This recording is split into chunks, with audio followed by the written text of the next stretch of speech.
آجیل تازه خوشبار اعلا بفرمایید. قصه آجیل بفرمایید.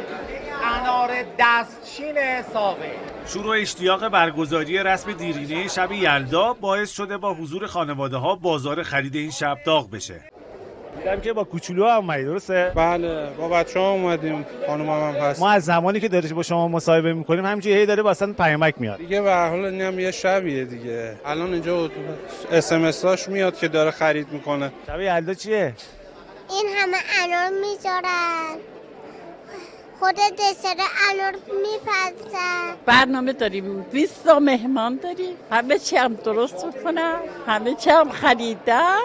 بعضی ها در حال آجیل خریدن هستن. آجیلتو خریدی؟ قصه خریدیم، حالا فعلا تازه شروع کردیم. بیشتر آجیل شب یلدا میگیرن. آجیل برای کیه؟ برای شب یلدا ان شاءالله. بعضی ها دنبال میوه. بله داریم هندونه می‌خریم برای شب یلدا. هندونه خرید کردیم، انار خرید کردیم. برای شب یلدا یه مقدار بالاخره میوه‌جات اینا لازم خریدیم. بازار چطور این روزا برای شب یلدا؟ شکر خدا خوبه.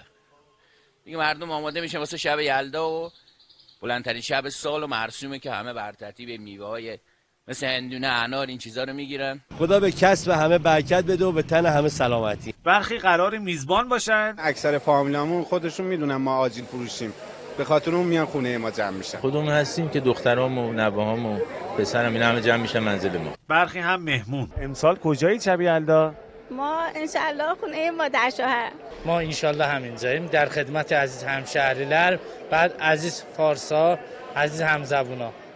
و نصفش فارسی میگه نصفش ترکی. یه شب به یاد ماندنی، دور همی با هم دیگه، کنار همی با بچه‌ها، نوه، عروس، داماد. بزرگترین شب سال و دور همی دور عزیزانمون جشن بگیریم. حالا اجباری نداره که آدم همه چی داشته باشه، همه چی هم نباشه. وقتی دلها گرم باشه یعنی همه چی هست. حالا همه چی مهیا شده تا همه یک شب صدر رو با دور هم بودنشون حسابی گرم کنن. مهدی اناری، خبرگزاری صدا و سیما.